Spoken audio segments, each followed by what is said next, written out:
Hello everyone, this is Rajat Chaudhary and welcome to our YouTube channel Innovative G Edu Point। आज मैं आपके लिए लेकर आया हूँ बिजनेस स्टडी चैप्टर 2। तो चलिए चैप्टर 2 स्टार्ट करते हैं अपन। चैप्टर 2 जो है principles of management.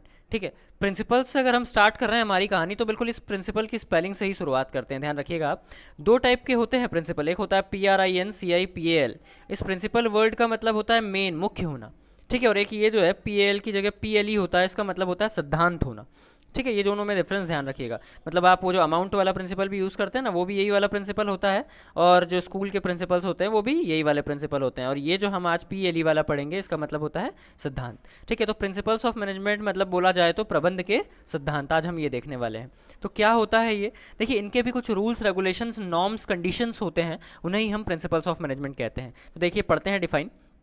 Principles of management refers to those rules which are adopted by a manager to accomplish goals through the management process। ये ऐसे सिद्धांत होते हैं जो कि मैनेजर खुद फॉलो करते हैं। क्यों? ताकि वो मैनेजमेंट के लक्ष्य को, हमारे पूरे प्रबंध के लक्ष्य को, प्रीडिटरमाइंड गोल्स को अचीव कर सकें, प्राप्त कर सकें। ठीक है, these are guidelines for a manager. और ये सब क्या होते हैं, एक मैनेजर के लिए गाइडलाइन होते हैं। This can be adopted in an enterprise and expected result can be achieved. इसको जो है अचीव करने के लिए, अपने रिजल्ट को अचीव करने के लिए एंटरप्राइज में अडॉप्ट किया जाता है। That is called principles of management.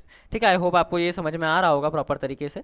ठीक है, प्रिंसिपल ऑफ मैनेजमेंट मतलब होता है कि मैनेजमेंट के प्रिंसिपल्स यानी कि आपके प्रबंध के वो सिद्धांत जो आपको सारे कामों को करने के लिए एक गाइडलाइन, एक मार्गदर्शन प्रदान करते हैं, उसे अपन प्रिंसिपल्स ऑफ मैनेजमेंट कहते हैं। ठीक है, तो चलिए इसके फीचर्स और कैरेक्टरिस्टिक्स देख लेते हैं हम। इसके कुछ फीचर्स ये आपकी स्क्रीन पर आपको दिखाई दे रहे हैं। सबसे पहला फीचर है यूनिवर्सल एप्लीकेबिलिटी। मैनेजमेंट के जो प्रिंसिपल्स होते हैं ये यूनिवर्सली एक्सेप्टेड है। ऐसा नहीं कि सिर्फ एक पर्टिकुलर प्रिंसिपल है वो हमारे यहाँ इंडिया में या वॉट एवर पर्टिकुलर प्लेस पर सिर्फ और सिर्फ एप्लीकेबल होता है। जैसे कि आपने साइंस का एक प्रिंसिपल सुना होगा कि ड्यू टू ग्रेविटी अगर आप स्टोन फेंकोगे तो चाइना में होगा तो भी नीचे आएगा, चाइना में भी अगर आप स्टोन फेंकोगे तो भी नीचे आ जाएगा वो। अगर आप अमेरिका में फेंकोगे तो भी नीचे आ जाएगा, इंडिया में फेंकोगे तो भी नीचे आ जाएगा। Same is the principle of management.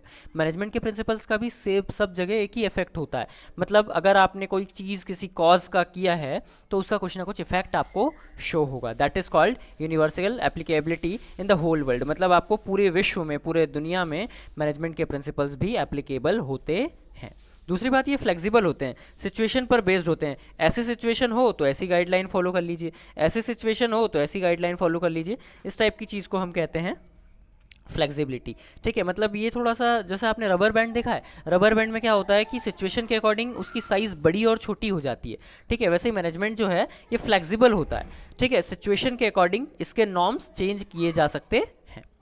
Third point की बात करते हैं तो ये जनरल गाइडलाइंस होते हैं। ठीक है, जनरल गाइडलाइंस क्यों होते हैं? मैनेजेरियल एक्टिविटी को परफॉर्म करने के लिए ये जनरल गाइडलाइंस होते हैं, मैनेजेरियल एक्टिविटीज़ को परफॉर्म करने के लिए कि मैनेजर को क्या क्या काम करना है, कैसे कैसे करना है, कौन कौन सी चीज़ों पर ध्यान रखना है। इसके लिए ये प्रिंसिपल्स ऑफ मैनेजमेंट जो होते हैं एक टाइप से गाइडलाइंस होते हैं।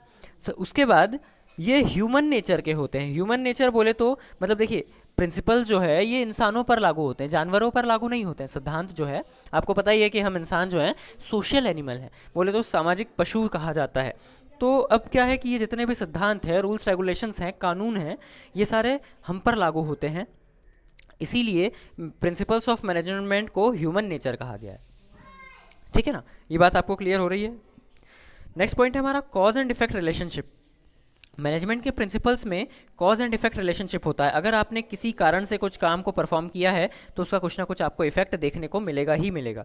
ठीक है, फॉर एग्जांपल अगर आप, मैंने पहले भी एग्जांपल्स दिए हैं आपको कि अगर आप किसी को मोटिवेट करते हो तो उसका रिजल्ट क्या होगा कि वो इंस्पायर्ड होकर के आपको बेस्ट जो है आउटपुट ला कर देगा।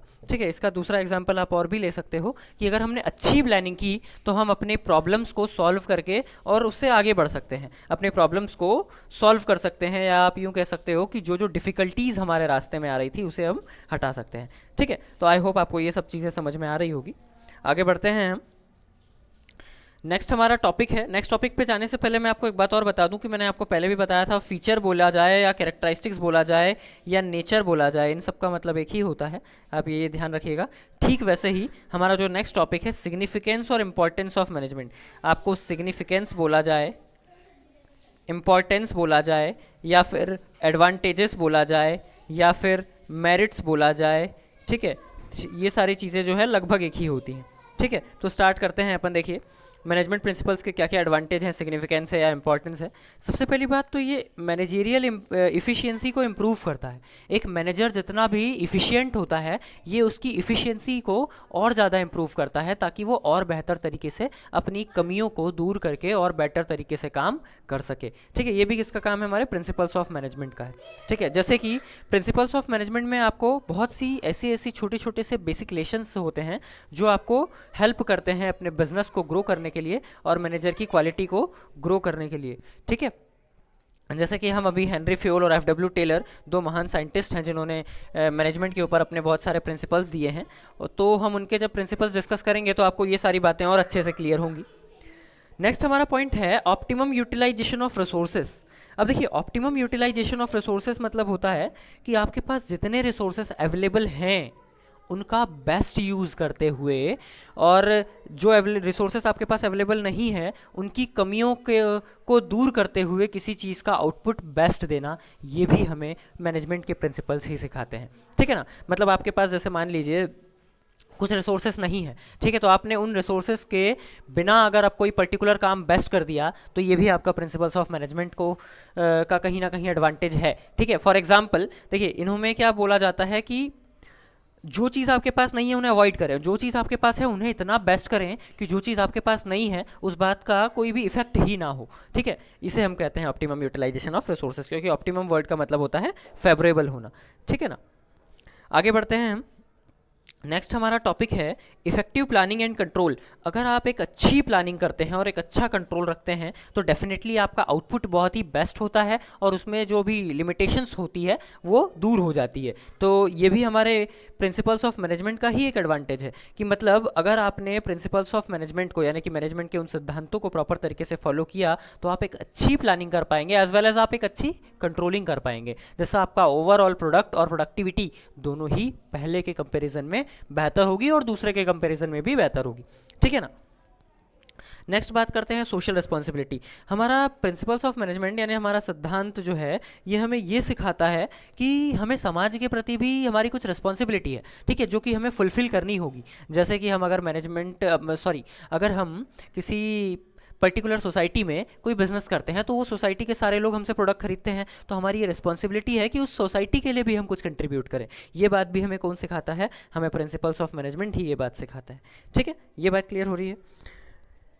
नेक्स्ट और लास्ट पॉइंट है हमारा कि बैलेंस्ड डिसीजंस देने में भी ये हमारी हेल्प करते हैं। बैलेंस्ड डिसीजन बोले तो ऐसे डिसीजन जो कि सस्टेनेबल डेवलपमेंट को फॉलो कर सके। अब सस्टेनेबल डेवलपमेंट मतलब ये होता है कि किसी चीज़ को इम्प्रूव करने के लिए दूसरे चीज़ों को सेक्रीफाइस ना किया गया हो। ठीक है, बात समझ रहे हैं आप। जैसे फॉर एग्जाम्पल सस्टेनेबल डेवलपमेंट का एग्जाम्पल मैं आपको यूँ बोलूँ कि अगर आपको इंडस्ट्रियलाइजेशन करना है, फैक्ट्री लगानी है, तो उसके लिए पेड़ ना काटे, ऐसी जगह पर करें जहाँ पर वो एरिया ऑलरेडी खाली पड़ा हुआ है, या फिर फॉर एग्जांपल आप सिटी के बीचों बीच ना लगाएं, इससे पॉल्यूशन होगा और लोग परेशान होंगे। इसे सिटी से काफ़ी दूर लगाया जाए, that is called sustainable development, कि एक पर्टिकुलर डेवलपमेंट करने के लिए दूसरे डेवलपमेंट का नुकसान ना किया जाए। ठीक है, तो ऐसा बैलेंस्ड डिसीजन लेने के लिए भी हमें इंस्पायर करने वाला प्रिंसिपल्स ऑफ मैनेजमेंट होता है, जो हमें सारा आइडियाज़ इनसे रिलेटेड प्रॉपर प्रोवाइड करवाता है। ठीक है, आई होप आपको ये सब समझ में आ रहा होगा, और अगर आपको कोई भी डाउट है तो कमेंट सेक्शन में लिखकर बताएं, मैं उसके ऊपर भी जल्द से जल्द आपको एक वीडियो देने की कोशिश करूंगा जो भी आपके डाउट्स होंगे उससे रिलेटेड। और आप वीडियो में पीछे जाकर भी देखेंगे तो वैसे आपको इसी में क्लियर हो जाएंगी सारी बातें। अब देखिए दो महान साइंटिस्ट हुए, मैंने आपको पहले भी बताया था, एक हुए हेनरी फ्यूल, ठीक है, और एक हुए एफ.डब्ल्यू. टेलर। ठीक है, ये दो महान साइंटिस्ट हुए जिन्होंने अपने अपने सिद्धांत दिए इनसे रिलेटेड, हम उनको डिस्कस करने जा रहे हैं। जिनमें हमारे सबसे पहले सिद्धांत हम बात करेंगे हेनरी फ्यूल के। हेनरी फ्यूल ने 14 प्रिंसिपल दिए हैं, 14 प्रिंसिपल्स दिए हैं इन्होंने। हम एक एक प्रिंसिपल्स को डिटेल्स में डिस्कस करेंगे। ठीक है, अच्छा आप एक बात ध्यान रखिएगा कि आपको एग्जाम में कभी भी मैक्स टू मैक्स 5 प्रिंसिपल्स पूछे जाएंगे, तो आपको इनमें से जो ज़्यादा अच्छा लगे उन 5 प्रिंसिपल्स को आप एग्जाम पॉइंट ऑफ व्यू से प्रिपेयर कर लें, पर आपको पता तो पूरे 14 होने चाहिए। ठीक है, चलिए तो स्टार्ट करते हैं। हमारा प्रिंसिपल नंबर फर्स्ट है हमारा प्रिंसिपल नंबर फर्स्ट है डिवीजन ऑफ वर्क। देखिए एक छोटा सा बात आप ध्यान रखिएगा कि अगर आपको अपना काम बेस्ट करना है तो आप अपने एक बड़े काम को छोटे छोटे टुकड़ों में बांट दें। ठीक है, जैसे आपको फॉर एग्जांपल कि आपको एक 100 पेज की प्रोग्रामिंग करनी है, तो उसने आपने क्या किया, 10-10 पेज की प्रोग्रामिंग के 10 टुकड़े कर लिए। अब क्या होगा, आपकी गलतियां भी कम होंगी, प्लस आपकी इफिशियंसी और प्रोडक्टिविटी भी ज़्यादा होंगी। ठीक है, इसी बात को हम तो इस वे में भी समझ सकते हैं कि मान लीजिए कोई एक व्यक्ति है जो कि पूरा सॉफ्टवेयर बना रहा है। ठीक है, तो हो सकता है उससे बहुत सारी मिस्टेक्स भी हों और वो इतना ज़्यादा परफेक्शन ना ला सके उसमें, लेकिन वही काम अगर 10 लोग मिलकर कर रहे होंगे तो क्या होगा कि वर्क भी डिवाइडेड होगा, जिससे कि सभी लोग अपना बेस्ट भी दे पाएंगे और एरर्स भी मिनिमाइज कर पाएंगे। इसलिए हमारा सबसे पहला और सबसे इंपॉर्टेंट प्रिंसिपल है डिवीजन ऑफ वर्क, काम को छोटे छोटे टुकड़ों में बांट देना। सेकेंड नंबर पे हमारा प्रिंसिपल आता है अथॉरिटी एंड रिस्पॉन्सिबिलिटी। अथॉरिटी मतलब होता है पावर और रिस्पॉन्सिबिलिटी मतलब होता है जिम्मेदारी। ठीक है, अकाउंटेबिलिटी। ठीक है, अब यहाँ पे देखिएगा कि ये दोनों जो है ना एक सिक्के के दो पहलू की तरह होते हैं। ठीक है, कोइंसाइड होते हैं आपस में। अब ऐसा कैसे कि जैसे मान लीजिए कि मैंने किसी व्यक्ति को पावर दिया कि आप ऐसा काम कर सकते हो, तो अगर उसने कुछ गड़बड़ की तो रिस्पॉन्सिबल भी वही होगा। मतलब आप एक बात ध्यान रखिएगा कि हम जैसे अथॉरिटी देते हैं, जैसे पावर देते हैं, उसे रिस्पॉन्सिबिलिटी भी देते हैं, क्योंकि जो व्यक्ति पावर रखता है वो उस चीज़ के लिए रिस्पॉन्सिबल होता है अगर उसमें कोई भी गड़बड़ होती है। इसलिए ध्यान रखिएगा कि अथॉरिटी और रिस्पॉन्सिबिलिटी एक साथ चलते हैं। अगर आपने किसी को अथॉरिटी दी तो बाय डिफॉल्ट उसे रिस्पॉन्सिबिलिटी भी देनी होती है। ठीक है, ये हमारा दूसरा प्रिंसिपल था। थर्ड नंबर की बात करते हैं हम डिसिप्लिन की। तो देखिए डिसिप्लिन भी एक बहुत इंपॉर्टेंट प्रिंसिपल है। आप लाइफ में किसी भी चीज़ में सक्सेसफुल हो ही नहीं सकते अगर आप डिसिप्लिन फॉलो नहीं करते हैं। हर चीज़ का एक प्रॉपर डिसिप्लिन होता है, हर चीज़ का एक प्रॉपर मैनर होता है, जिसमें अगर आप काम करते हैं तो आपको आपके प्री डिटरमाइंड ऑब्जेक्टिव्स को अचीव करने में आपको काफ़ी हेल्प मिलती है, प्लस इसके अलावा आपका वो काम प्रॉपर तरीके से अचीव हो पाता है। ठीक है, इसीलिए डिसिप्लिन बहुत ही ज़्यादा रिस्पॉन्सिबल होता है। अब यहाँ पे बात करें डिसिप्लिन की, तो आप प्रॉपर रूल्स रेगुलेशंस डेकोरम को मेंटेन करें, दैट इज कॉल्ड डिसिप्लिन। ठीक है ना। नेक्स्ट पॉइंट पे आते हैं हम यूनिटी ऑफ कमांड। देखिए एक छोटा सा कंसेप्ट है, ये बात ध्यान रखिएगा कि जैसे मान लीजिए कि आपका एक बिजनेस है जिसमें कि 5 पार्टनर्स हैं। ठीक है, पांचों पार्टनर ने क्या किया कि अपने सबॉर्डिनेट्स को, सबॉर्डिनेट्स बोले तो आपके अंडर में काम करने वाले वर्कर्स को, सब पांचों लोग अलग कमांड दे रहे हैं। कोई कह रहे हैं कि भाई जा करके उसे कॉल कर, कोई कह रहा है नहीं तू सेल कर, कोई कह रहा है नहीं तू ऑर्डर ला, कोई कह रहा है कि नहीं तू जा करके डिस्ट्रीब्यूट कर, कोई कह रहे हैं कि तू जा करके मेरे लिए रिफ्रेशमेंट का अरेंजमेंट कर। तो क्या होगा कि वो व्यक्ति कंफ्यूज हो जाएगा, वो सबॉर्डिनेट, वो वर्कर कंफ्यूज हो जाएगा कि उसे करना क्या है एक्चुअली। इस कंडीशन में ये प्रिंसिपल एक इंपॉर्टेंट रोल प्ले करता है कि आप पहले खुद डिसाइड कर लें कि कमांड देना क्या है, और उस कमांड में यूनिटी होनी चाहिए। क्योंकि अगर आप सभी बॉसेस में ये बात क्लियर नहीं होगी कि किससे क्या काम करवाना है, तो वो एम्प्लॉई आइदर वो काम बेटर तरीके से नहीं कर पाएगा, या दूसरी बात वो इस बात का इस मौके का फ़ायदा उठाते हुए और काम नहीं करेगा। इस बात को आप ध्यान रखिएगा। That is called unity of command. मतलब आप जब भी सभी लोग जो भी उसे ऑर्डर दे रहे हैं, पहले आप आपस में खुद उसे डिसाइड कर लें कि आपको उस व्यक्ति को ऑर्डर एक्चुअली देना क्या है, फिर आप उसे ऑर्डर दें। ठीक है, आई होप आपको ये सब समझ में आ रहा होगा। आगे बढ़ते हैं, यूनिटी ऑफ डायरेक्शंस। नेक्स्ट जो हमारा टॉपिक है that is unity of direction. Unity of direction में क्या होता है, देखिए सेम ये भी कमांड जैसा ही है। आपने वहां पे क्या हो रहा था, आप ऑर्डर दे रहे थे, कमांड दे रहे थे काम करने के लिए। यहाँ पे आप इंस्ट्रक्ट कर रहे हैं, सामने वाले को डायरेक्शन दे रहे हैं कि ऐसे काम करना है। अब यहाँ पे भी सेम वही कंसेप्ट है कि अगर 5 अलग अलग बॉस 5 अलग अलग तरीके बताएंगे तो एम्प्लॉय कंफ्यूज हो जाएगा कि एक्चुअली उन्हें करना क्या है। ठीक है, तो आप पहले खुद उस पर डिस्कस कर लें, उसके बाद में ओवरऑल आप सामने वाले को काम। ठीक है, आगे बढ़ते हैं। देखिए subordination of individual interest to general interest. इसका मतलब क्या होता है कि अगर आप किसी पर्टिकुलर कंपनी के लिए वर्क कर रहे हैं तो आप अपना पर्सनल इंटरेस्ट छोड़कर उस कंपनी के इंटरेस्ट पर ध्यान दीजिए। मतलब कंपनी के फायदे के लिए अगर आप काम करेंगे तो डेफिनेटली आपका तो फायदा होगा ही होगा। ठीक है, और अगर आप अपना पर्सनल फायदा हर जगह ढूंढने लगेंगे तो फिर कंपनी का फायदा नहीं होगा, तो ओवरऑल आपका फायदा भी नहीं हो पाएगा। नेक्स्ट पॉइंट आता है रेम्यूनरेशन टू पर्सनल। रेम्यूनरेशन मतलब होता है पारिश्रमिक। देखिए होता क्या है, आप अपने एम्प्लॉयज़ को जितनी अच्छी सैलरी देंगे वो उतना डिवोटेड होगा आपके लिए काम करने के लिए। क्योंकि अगर आप उसे कम सैलरी देकर ज़्यादा काम करा रहे होंगे तो वो फिर जुगाड़ में लगे रहेगा कि यार पर्टिकुलरली और ये काम किया जाए, ये काम किया जाए, जिससे कि वो अपना बेस्ट नहीं दे पाएगा काम करने के लिए। ठीक है, तो अगर आप चाहते हैं कि हर एक एम्प्लॉई आपके लिए बेस्ट दे किसी काम को करने के लिए, तो आप उसके लिए उसे बेस्ट सैलरी दें। ठीक है, ताकि वो अपनी परफॉर्मेंस को हमेशा इंप्रूव कर सके और ज़्यादा तरीके से और ज़्यादा बेहतर तरीके से शो कर सके। ठीक है। नेक्स्ट पॉइंट आता है हमारा सेंट्रलाइजेशन एंड डिसेंट्रलाइजेशन। अब देखिए, सेंट्रलाइजेशन वर्ड का मतलब होता है केंद्रीयकरण और डिसेंट्रलाइजेशन का मतलब होता है विकेंद्रीकरण। अब इन दोनों चीज़ों को हम प्रॉपर तरीके से समझते हैं। देखिए, सेंट्रलाइजेशन में होता क्या है कि किसी एक पर्टिकुलर एक व्यक्ति के हाथ में पावर होती है जो कि सभी चीज़ों को ऑपरेट करता है, ठीक है।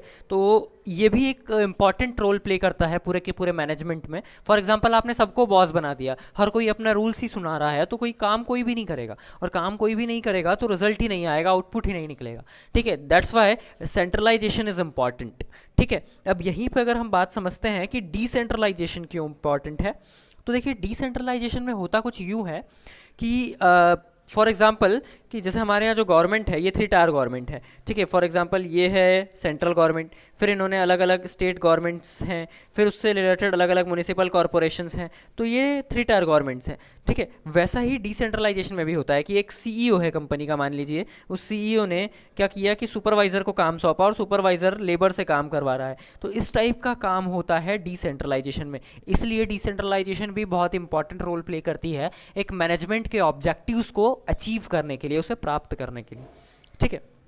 नेक्स्ट पॉइंट हमारा आता है स्केलर चेन। अब देखिए, ये जो स्केलर चेन है, स्केलर चेन में क्या होता है, सारी चीज़ें सीक्वेंस में चलती है, ठीक है। अगर फॉर एग्जांपल हम बात करते हैं कि रिलायंस जियो के सिम में हमें प्रॉब्लम आ गई, हमें कोई इशू आ रहा है रिलायंस जियो की सिम में, तो हम डायरेक्ट अंबानी को फ़ोन नहीं लगाएंगे कि भैया मुकेश अंबानी जी, हमारे साथ ये सिम में दिक्कत आ रही है। ऐसा होता नहीं है यूजुअली, ठीक है। मतलब आपको फिर करना क्या होगा, आपको क्या करना होगा, उनके कॉल्स एग्जीक्यूटिव्स को कॉल लगाएंगे आप, वो कोशिश करेंगे कि वहीं की उस लेवल तक उस बात को निपटा दिया जाए, नहीं तो वो नेक्स्ट लेवल तक बात जाएगी, फिर वहाँ भी अगर सॉर्ट आउट नहीं हो पाया तो फिर नेक्स्ट लेवल तक बात जाएगी, और सबसे लास्ट में मुकेश अंबानी तक वो बात पहुँचेगी। बात समझ रहे हैं, जितना छोटा इशू होगा उतने नीचे ही सॉल्व करने की कोशिश कर ली जाएगी, और बड़ा हो मैटर होगा तो ऊपर तक वो बात जाएगी। बात समझ में आ रही है? That is called scalar chain, मतलब एक स्टेप चलता है, ठीक है। मतलब अगर बोर्ड ऑफ डायरेक्टर ने, मुकेश अंबानी ने कोई प्लान बनाया और वो प्लान वो अपने सभी इंप्लॉइज़ को बता रहे हैं, तो सबको बुला के खुद नहीं बोलेंगे, वो क्या है, लेवल टू लेवल बात बताएंगे, वो अपने नेक्स्ट अथॉरिटीज़ को बता देंगे, वो नेक्स्ट अथॉरिटीज़ को बता देंगे, और ऐसे बात पहुंच जाएगी। मतलब अगर टॉप टू बॉटम और बॉटम टू टॉप, यानी कि ऊपर के अथॉरिटीज से, बड़े बड़े अथॉरिटीज से छोटे लोगों तक बात आती है, या छोटे छोटे अथॉरिटीज से ऊपर तक बात जाती है, तो दैट इज कॉल्ड, उसको हम क्या कहते हैं, स्केलर चेन कहते हैं, ठीक है। आई होप आपको समझ में आ रहा होगा। नेक्स्ट बात करते हैं हम ऑर्डर की। अब ऑर्डर वर्ड का मतलब यहाँ पे वो ऑर्डर देने वाला ऑर्डर नहीं है, यहाँ पे ऑर्डर कौन सा वाला है, यहाँ पर ऑर्डर जो है आपका सीक्वेंस वाला है, ठीक है। मतलब क्या होता है, हर एक चीज़ एक प्रॉपर ऑर्डर में होनी चाहिए, ठीक है। जैसे आपने कभी ऐसा सुना है कि बोले मकान हम बना रहे हैं और छत से शुरुआत थी, ऐसा होता है क्या? कभी नहीं होता, ठीक है। मतलब फिर क्या होता है कि बेसिकली हम सबसे पहले हमारे बेस पे काम करते हैं कि हमारा ग्राउंड फ्लोर बनता है, फिर फर्स्ट फ्लोर बनता है, फिर सेकंड फ्लोर बनता है, दैट इज कॉल्ड एक ऑर्डर। मैनेजमेंट में भी ऑर्डर होता है कि पहले प्रोडक्शन हुआ, ठीक है, फिर मार्केटिंग हुई, फिर सेल हुआ। ऐसा नहीं पता चला पहले सेल करने चले गए, प्रोडक्शन बाद में करेंगे, ऐसा होता है, ठीक है। तो दैट इज कॉल्ड ऑर्डर, ठीक है, एक प्रॉपर सिक्वेंस में चला जाता है मैनेजमेंट में। नेक्स्ट पॉइंट की बात करते हैं, हमारा नेक्स्ट पॉइंट है इक्विटी। अब देखिए, इक्विटी मतलब यहाँ पर है इक्वल ट्रीटमेंट। यहाँ पे जैसे आप एम्प्लॉयज़ वगैरह के बीच में ट्रीटमेंट कर रहे हैं, सबको बराबर बराबर हक देना चाहिए, इक्वल ट्रीटमेंट देना चाहिए। ऐसा क्यों, किसी अगर आप पर्टिकुलरली एम्प्लॉय के साथ में भेदभाव करेंगे तो फिर क्या होगा कि कंपनी में पीस यानी शांति, हार्मनी नहीं बनी हुई रहेगी, जिसकी वजह से कंट्रावर्सी वगैरह हो सकती है और जिससे प्रॉपर वर्क नहीं हो पाएगा। नेक्स्ट बात करते हैं stability of tenure, stability of employees या स्टेबिलिटी ऑफ टीनियर, एक ही पॉइंट है ये। इस बात को ध्यान से समझिएगा कि अगर कोई भी एम्प्लॉय को ये निश्चित कर दिया जाए कि आप पर्टिकुलरली 5 साल के लिए हमारे ही ऑर्गेनाइजेशन में काम कर रहे हैं, तो वो सारी टेंशन भूल कर और बेस्ट तरीके से आपकी ऑर्गेनाइजेशन को आगे बढ़ाने के लिए काम करेगा, ठीक है। मतलब कई बार क्या होता है कि एम्प्लॉय के माइंड में ये डर होता है कि अगर मैंने ऐसा किया तो कंपनी निकाल देगी, ऐसा किया तो कंपनी निकाल देगी, तो उस वजह से क्या है, वो अपनी खुद की नई क्रिएटिविटी लगाता ही नहीं है, ठीक है। वो उसको जैसा है ट्रेडिशनल वे में काम करते रहता है। तो अगर सामने वाले को एक स्टेबिलिटी हो जाए ना कि यार मेरा काम अब सिक्योर है, 5 साल मुझे यही काम करना है, तो फिर वो अपना बेस्ट देने की कोशिश करता है। नेक्स्ट बात करते हैं हम इनिशिएटिव की। नेक्स्ट पॉइंट ये है कि जैसे क्या होता है, किसी काम को किया तो किसी के भी द्वारा जा सकता है, लेकिन उस चीज़ को शुरू करने वाला, स्टार्ट करने वाला, that is the game changer. क्योंकि क्या है, तो होता है कि एक बार अगर किसी काम को बेस्ट तरीके से स्टार्ट कर दिया ना, तो फिर सभी लोग उसे करने लग जाते हैं और उसमें एक एफिशिएंसी के साथ अच्छा आउटपुट आता है। तो क्या होता है कई बार कि इंस्पायर करना चाहिए मैनेजमेंट में सभी लोगों को कि कोई भी व्यक्ति, एक व्यक्ति इनिशिएट करे, काम को स्टार्ट करे, ठीक है। क्योंकि इनिशिएट में ही सबसे ज़्यादा इशू आता है, कोई भी स्टार्ट करना ही नहीं चाहता है। तो ये भी एक इंपॉर्टेंट रोल प्ले करता है मैनेजमेंट में, इसलिए ये भी एक बहुत ही इंपॉर्टेंट प्रिंसिपल है मैनेजमेंट का कि आप इनिशिएट करें तो प्रॉपर वर्क बेटर होते चले जाएगा। नेक्स्ट बात करते हैं स्प्रीड डी क्रॉप्स। इस वर्ड का मतलब होता है ग्रुप वर्क या टीम वर्क, ठीक है, ग्रुप या टीम वर्क होता है। देखिए होता क्या है कि मैनेजमेंट में कोई भी काम अकेले नहीं होता, सभी लोग के कोऑपरेशन और कोऑर्डिनेशन से होता है। सभी लोग मिल करके, ठीक है, काम करेंगे बेहतर तरीके से, तो क्या होगा कि रिजल्ट भी अच्छा आएगा और मिस्टेक्स भी कम होगी, सभी लोग एक दूसरे को इम्प्रूव करवा पाएंगे। ये भी हेनरी फ्यूल का एक इंपॉर्टेंट प्रिंसिपल है कि अगर सभी लोग मिलजुल कर काम करेंगे तो रिजल्ट अपने आप ही अच्छा हो जाएगा। ठीक है, आई होप आपको ये सब समझ में आ रहा होगा। आगे बढ़ते हैं हम। Next F.W.. टेलर की बात कर रहे हैं हम। देखिए हेनरी फ्यूल को के बारे में आपको मैं एक बात और बता दूं कि हेनरी फ्यूल मैनेजमेंट के एक्सपर्ट में से एक ऐसे व्यक्ति हैं जिन्होंने अपने करियर की शुरुआत एज अ मैनेजर की थी। इन्होंने एज अ मैनेजर सारी चीज़ों को सोचा और इनके जो पूरे 14 प्रिंसिपल्स आपने अभी पढ़े ना, ये पूरे के पूरे 14 प्रिंसिपल्स एज अ मैनेजर उन्होंने सोचा है। ठीक है, और वहीं अगर हम बात करेंगे एफ.डब्ल्यू. टेलर की, तो एफ.डब्ल्यू. टेलर जो है इन्होंने अपनी करियर की शुरुआत एज अ लेबर की थी। ठीक है, मतलब इनकी जो सारी मेंटेलिटी है ये पूरी एज अ लेबर है, एज अ एग्जीक्यूटिव है। ठीक है, तो दोनों की मेंटेलिटीज़ में आपको डिफरेंस देखने को मिलेगा। अब हमारा जैसे इनके प्रिंसिपल्स पे हम आ जाते हैं। हमारा फर्स्ट प्रिंसिपल है replacement of rule of thumb with science. यहाँ पे क्या है, जो ट्रेडिशन चला आ रहा है, ठीक है, जो एक प्रैक्टिकल एक्सपीरियंस के आधार पर, जैसे होता क्या है कि कोई काम आपने किया, बोले कैसे करना है, बोले देखना इसको क्या है, हिट रन बाय हिट करना है, मतलब आपको जैसे सिचुएशन मिला वैसे ही आपको काम करना है। ठीक है, ऐसा नहीं होता है। ठीक है, कि कहीं पे भी आप कुछ भी लगा दो, ऐसे करके काम नहीं करना होता है। इन्होंने इस चीज़ को चेंज किया कि रूल ऑफ थंब हटाइए, आप यहाँ पे साइंस लगाइए कि लॉजिक वाइज काम होगा, कि ऐसा करेंगे तो ऐसा आउटपुट आएगा। इस काम को इन्होंने फोर्स किया है, इस काम पर इन्होंने मेन फोकस किया है। इनके सारे के सारे प्रिंसिपल्स जो हैं वो प्रोडक्शन से रिलेटेड है मेनली, इनके एफ.डब्ल्यू. टेलर के। ठीक है, नेक्स्ट इन्होंने फोकस किया है कि जितने भी काम करें उसमें हार्मोनी हो, डिस्कॉर्ड ना हो। हार्मोनी बोले तो सबकी समान विचारधारा हो, सभी लोग मिलकर काम करें। ठीक है, सब लोग एक साथ डिवोटेड हो जाएं पर्टिकुलर काम को करने के लिए, पर्टिकुलर ऑब्जेक्टिव को अचीव करने के लिए। नेक्स्ट फिर हमारा आता है maximum output in place of restricted output. मतलब हमारी हर टाइम ये कोशिश हो कि हम कम से कम पैसे लगाएं और ज़्यादा से ज़्यादा आउटपुट ला कर दे सकें कंपनी को। ठीक है, ये हमारा क्या होना चाहिए, ये हमारा ऑब्जेक्टिव होना चाहिए। ये हमारा थर्ड वाला पॉइंट है कि हम कम से कम पैसे लगा करके मैक्सिमम आउटपुट लाकर दे सकें। ठीक है, that is called the maximum output in place of restricted output. ये हमारा थर्ड पॉइंट था। नेक्स्ट पॉइंट पे आते हैं। हमारा फोर्थ पॉइंट जो है हमारा कोऑपरेशन नॉट इंडिविजुअलिज्म। इसमें क्या है कि हम सभी की मदद करें, सभी को कहीं ना कहीं आगे बढ़ाएं, सभी को साथ में लेकर काम करें, ना कि हम पर्टिकुलरली अपने आप पर काम करें, अपने आप को आगे बढ़ाएं और सिर्फ अपने आप को ही सब चीज़ों में इंपॉर्टेंट रोल बताएं। ठीक है, तो यहाँ पे क्या होता है कि कोऑपरेशन के साथ काम करें। ये एफ.डब्ल्यू. टेलर का एक टाइप से फोर्थ नंबर का प्रिंसिपल है। फिफ्थ प्रिंसिपल पे आते हैं तो development of worker to their greatest efficiency. देखिए वर्कर जो है सबसे इंपॉर्टेंट रोल प्ले करता है किसी भी पर्टिकुलर काम को करने के लिए।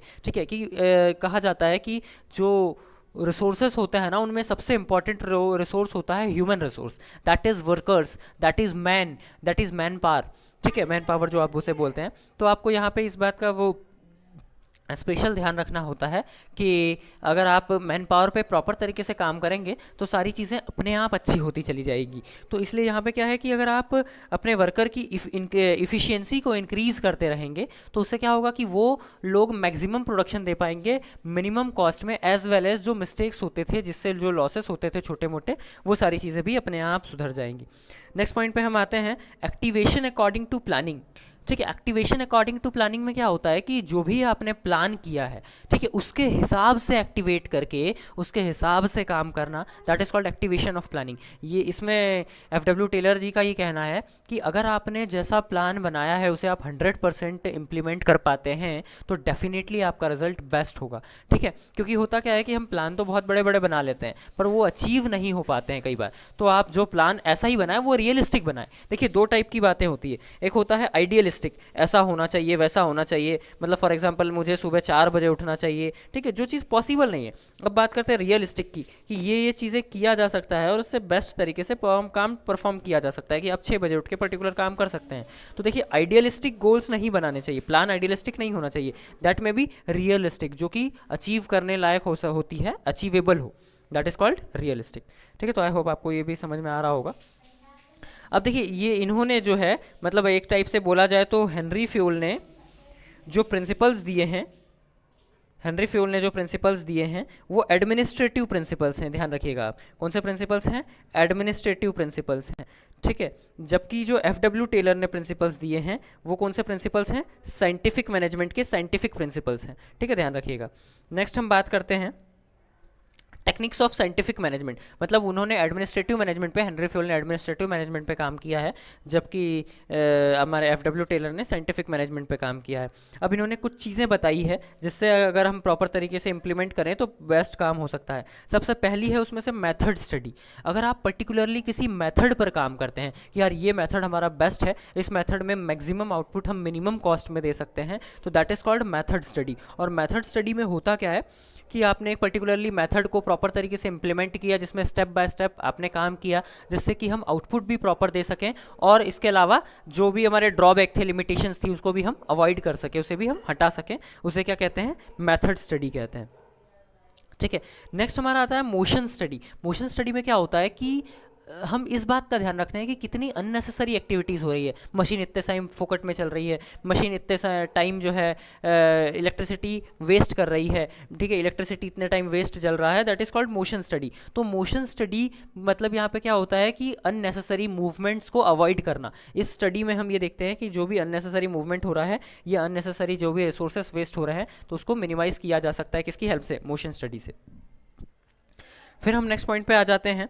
नेक्स्ट हमारा पॉइंट है टाइम स्टडी। देखिए टाइम स्टडी में हम इस बात को मेज़र करते हैं कि इस पर्टिकुलर टाइम को, सॉरी, इस पर्टिकुलर टास्क को, इस पर्टिकुलर काम को इतने टाइम में कंप्लीट करके रखा जा सकता है, that is called time study, ठीक है। अब यहाँ पे क्या होता है कि अगर आपने एक स्टैंडर्ड टाइम फिक्स कर लिया कि इस पर्टिकुलर काम को 6 घंटे में, 4 घंटे में, 10 घंटे में करके रखा जा सकता है, तो दैट इज़ कॉल्ड, हम क्या कह सकते हैं?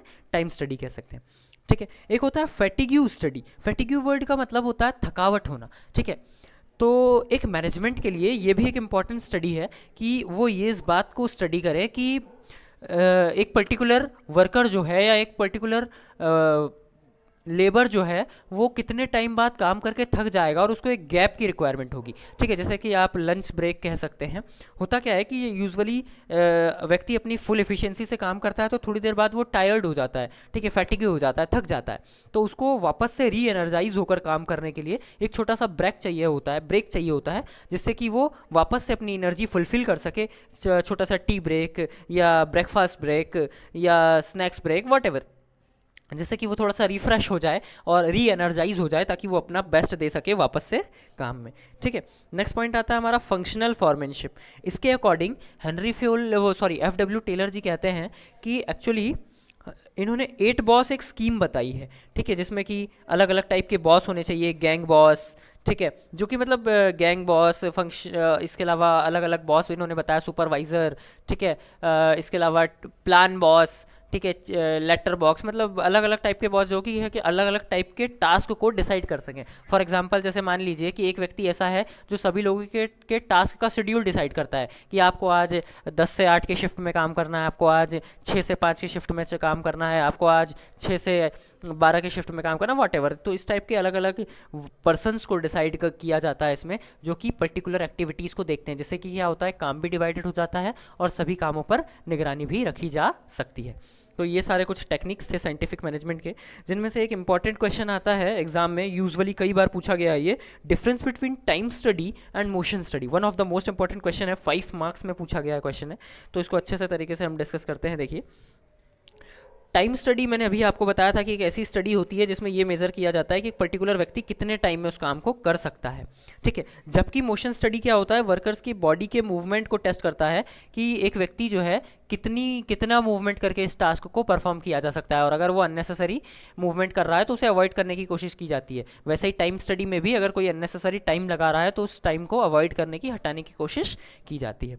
ऑब्जेक्ट की बात करें तो देखिए इसका ऑब्जेक्ट मतलब इसका मेन लक्ष्य क्या है, उद्देश्य क्या है, तो इसका उद्देश्य होता है एक पर्टिकुलर टाइम को फिक्स करना और उतने ही टाइम में सभी लोगों से काम करवाना, ठीक है। किसका है ये? टाइम स्टडी का ऑब्जेक्ट है। वैसे ही मोशन स्टडी की बात करें तो मोशन स्टडी का ऑब्जेक्ट होता है कि हम वेस्टफुल मोशन को अवॉइड करें, मतलब कि अननेसेसरी काम है उनको अवॉइड करें और जितना नेसेसरी और इंपॉर्टेंट काम है उन्हीं को करके अपना बेस्ट दे सकें।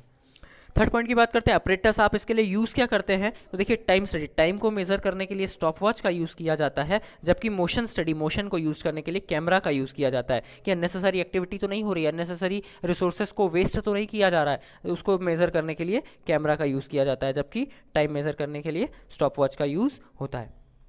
नेक्स्ट पॉइंट पे आ जाते हैं अपन, फिर है हमारा कि सीक्वेंस की अगर बात करें तो देखिए पहले टाइम स्टडी किया जाता है, उसके बाद मोशन स्टडी किया जाता है। सीक्वेंस में फर्स्ट ये है और सेकंड ये है मोशन स्टडी, ठीक है, ये सीक्वेंस का भी ध्यान रखिएगा। नेक्स्ट बात करते हैं वेजेस की, तो देखिए टाइम स्टडी का वेजेस से भी संबंध है। अगर कोई व्यक्ति इफिशियंसी के साथ किसी काम को स्टैंडर्ड टाइम से पहले कर देता है तो उसे एक स्टैंडर्ड रिवॉर्ड भी अवॉर्ड किया जाता है, उसको एक पर्टिकुलर अमाउंट भी दिया जाता है। जबकि अगर आप मोशन स्टडी की बात करेंगे तो इसमें ऐसा कुछ नहीं होता है। ये एक पर्टिकुलर इसका डिफरेंस था। आई होप आपको ये भी समझ में आया होगा, ठीक है ना। अब अपन आगे बढ़ते हैं। अब दो और इम्पॉर्टेंट क्वेश्चन है, ये भी एग्जाम में कई बार आए हुए हैं, तो इसको भी अपन डिस्कस कर ही लेते हैं, जिससे कि आपको प्रॉपर तरीके से इनके बारे में पढ़ने को मिलेगा। अब देखिए हमने पूरे चैप्टर की सारी चीज़ों को तो कवर नहीं किया है, पर मैंने मोस्टली चीज़ों को समराइज करने की कोशिश की है, ताकि आपका पर्टिकुलरली इनसे रिलेटेड बेसिक आइडिया बना रह सके, ठीक है। पर इनमें से ही मोस्टली क्वेश्चंस बनते हैं, जो जो जिस टाइप से क्वेश्चंस बनते हैं उसी टाइप से मैंने ही आपको ये चैप्टर पूरा समझाने की कोशिश की है। अब देखिए सिमिलैरिटी की बात करें हेनरी फ्योल और एफ डब्ल्यू टेलर की, तो इनकी पहली सिमिलैरिटी है कि दोनों ने ही मैनेजमेंट के प्रॉब्लम को सॉल्व करने की कोशिश की है। मैनेजमेंट के प्रॉब्लम को सॉल्व करने की कैसे कोशिश की है कि मैनेजमेंट में जो जो ही प्रॉब्लम आ रहे हैं उन पर इन्होंने वर्क किया है कि इन चीज़ों को इम्प्रूव किया जा सके। दोनों की ये सिमिलैरिटी है। सिमिलैरिटी बोले तो दोनों ने ही ये कॉमन काम किया है।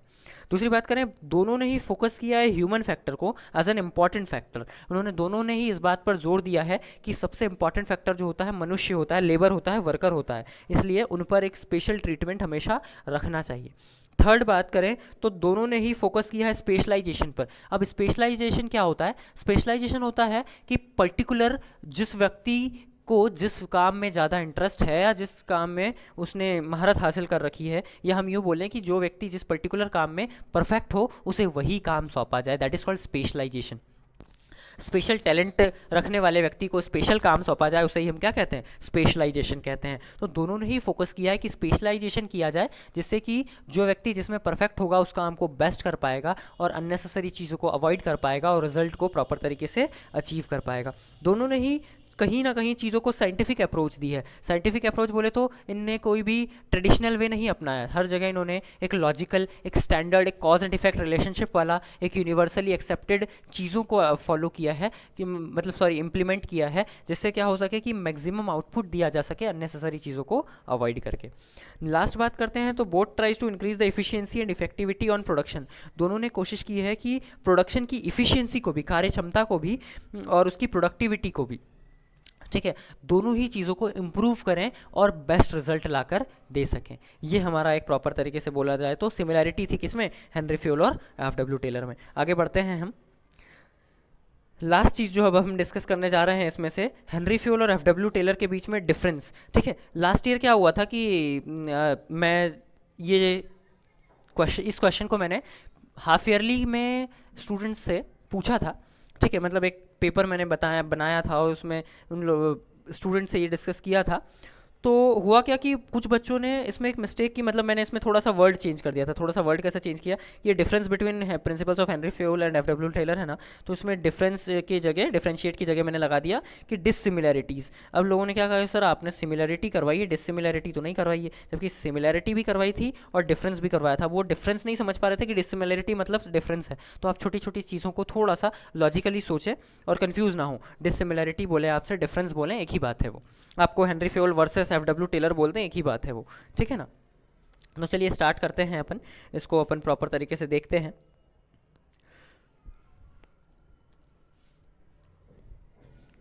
सबसे पहला है हमारा कि हेनरी फ्योल ने अपनी study as a manager start की थी, बेसिस ऑफ स्टडी में। कुछ लोग पूछते हैं कि सर ये बेसिस लिखना ज़रूरी होता है क्या? तो देखिए बेसिस लिखना ज़रूरी नहीं होता, पर ये पॉइंट जो है आपको अपने आप में पूरा डिफरेंस क्लियर करवा देते हैं। जैसे आपने बताया बेसिस ऑफ स्टडी, इससे आपको याद आ गया, अच्छा अच्छा अच्छा अच्छा, हेनरी फ्योल ने जो है अपनी study as a manager start की थी, जबकि एफ डब्ल्यू टेलर ने अपनी study as a labour start की थी। पूरा कंसेप्ट याद आ जाता है हमें सिर्फ एक बेसिस के पॉइंट से। तो इसलिए अगर आप इसे करते हैं तो ये आपकी इफिशियंसी इंप्रूव करता है, डेफिनेटली करें। और अगर आप वैसे इसे नहीं भी करते हैं तो उससे मार्क्स से कोई रिलेशन नहीं है इसका कि ये नहीं लिखोगे तो मार्क्स कट जाएगा, ऐसा नहीं होता। नेक्स्ट बात करते हैं अपन लेवल्स ऑफ मैनेजमेंट की, ठीक है। तो हेनरी फ्यूल ने मोस्टली फोकस किया है टॉप लेवल मैनेजमेंट पर, जबकि वहीं एफ डब्ल्यू टेलर ने फोकस किया है ऑपरेटिव लेवल यानी लो लेवल मैनेजमेंट पर। मैंने अभी आपको बताया था कि ये एडमिनिस्ट्रेटिव प्रिंसिपल पर काम करते हैं। एडमिनिस्ट्रेटिव मतलब कि एडमिनिस्ट्रेटिव प्रिंसिपल बोला जाए तो इसमें इसका मतलब मेन फोकस होता है कि मैनेजमेंट को कैसे क्या काम करवाना है, कैसे क्या काम करना है, ठीक है, कौन कौन से डिसीजंस लेने हैं उस पर काम करते हैं। जबकि जो एफ डब्ल्यू टेलर है इन्होंने काम किया है, इन्होंने मतलब प्रिंसिपल्स दिए हैं लेबर के मैनेजमेंट के लिए, प्रोडक्शन के मैनेजमेंट के लिए, इसलिए प्रोडक्ट ऑपरेटिव लेवल पर इन्होंने काम किया है। नेक्स्ट हम बात करते हैं एम्फेसिस पर, किसने किस बात पर जोर दिया है। तो देखिए इन्होंने जोर दिया है फंक्शनल एरियाज पर कि एक मैनेजर को क्या क्या करना चाहिए और क्या क्या करवाना चाहिए, इस पर जोर दिया है हेनरी फ्यूल ने। जबकि वहीं अगर हम बात करें एफ डब्ल्यू टेलर की, तो एफ डब्ल्यू टेलर में क्या है कि उन्होंने प्रोडक्शन एक्टिविटीज़ पर ज़्यादा जोर दिया है, जिससे कि हम ज़्यादा से ज़्यादा प्रोडक्शन कर सकें और ज़्यादा से ज़्यादा प्रोडक्शन करके और अपनी इफ़िशियंसी को इम्प्रूव कर, सॉरी, अपनी प्रोडक्टिविटीज़ को इम्प्रूव कर सकें और ज़्यादा से ज़्यादा आउटपुट दे सकें। ठीक है, इस पर फोकस किया है एफ डब्ल्यू टेलर ने। अगर अपन इनके स्टेटस की बात करें या फिर इनको किस चीज़ का फादर कहा जाता है, तो हेनरी फ्यूल को कहा जाता है एडमिनिस्ट्रेटिव मैनेजमेंट का या एडमिनिस्ट्रेटिव मैनेजमेंट का फादर कहा जाता है मतलब। जबकि एफ डब्ल्यू टेलर को कहा जाता है साइंटिफिक मैनेजमेंट का फादर। ठीक है, आप यहाँ पे चाहें तो फादर पॉइंट लिखें या चाहें तो आप स्टेटस लिख लें, इस बेसिस में कोई दिक्कत नहीं, एक ही बात है, प्रॉपर कॉमन पॉइंट है। ठीक है, आप इसका नोट्स वगैरह भी बनाते चलें, या अगर आपको ये पीडीएफ चाहिए तो कमेंट सेक्शन में आप अपनी ईमेल आईडी लिख दें, मैं आपको ये पीडीएफ ईमेल कर दूंगा। ठीक है ना। तो चलिए आगे बढ़ते हैं फिर अपन इसी में। नेक्स्ट पॉइंट आता है कि रिजिडिटी। रिजिडिटी मतलब होता है कि स्ट्रिक्टनेस, कौन सा प्रिंसिपल्स ज़्यादा स्ट्रिक्ट है। तो देखिए हेनरी फ्यूल के प्रिंसिपल्स ज़्यादा स्ट्रिक्ट हैं क्योंकि ये हाई लेवल के प्रिंसिपल्स हैं, ठीक है, एडमिनिस्ट्रेटिव लेवल के प्रिंसिपल्स हैं। जबकि एफ डब्ल्यू टेलर के प्रिंसिपल्स जो है ये फ्लेक्सिबल्स हैं, मतलब सिचुएशन के अकॉर्डिंग चेंज हो सकते हैं। ठीक है, तो आई होप कि आपको इनके बीच में डिफरेंस भी समझ में आया होगा। और आप हमारे चैनल पे अगर नए हैं तो हमारे चैनल को सब्सक्राइब कर लें और बेल आइकन भी प्रेस कर लें। और अगर आप हमारे चैनल पे ऑलरेडी देखते हैं तो आप बेल आइकन प्रेस कर लें और हमारे वीडियोस वगैरह कंटिन्यू देखा करें। हम हर सब्जेक्ट्स पर, हर टॉपिक्स पर वीडियो लाने वाले हैं और कंटिन्यू हमारे वीडियो अपलोड हो ही रहे हैं, including accounts, business studies, English, ठीक है, इंफॉर्मेटिक्स प्रैक्टिस, मैथमेटिक्स, ठीक है, और अलग अलग टॉपिक्स पर आपको मोटिवेशनल वीडियोस वगैरह भी मिलेंगे। और अब हमारी टीम धीरे धीरे ग्रो होती जा रही है। हमारी टीम में पहले मैं अकेला वीडियोस वगैरह बनाकर डाला करता था और अब हमारी टीम में कुछ और मेंबर्स भी जुड़े हैं, तो आपको अलग अलग वैरायटीज़ ऑफ वीडियोस मिलेंगे और आप एंजॉय करेंगे हमारी वीडियोस डेफिनेटली। ठीक है, तो इसलिए आप भी इस चैनल से जुड़े रहें और लोगों को भी जिन्हें इस टाइप के कंटेंट की रिक्वायरमेंट है उन्हें भी हमारे वीडियोज़ शेयर करें। Thank you.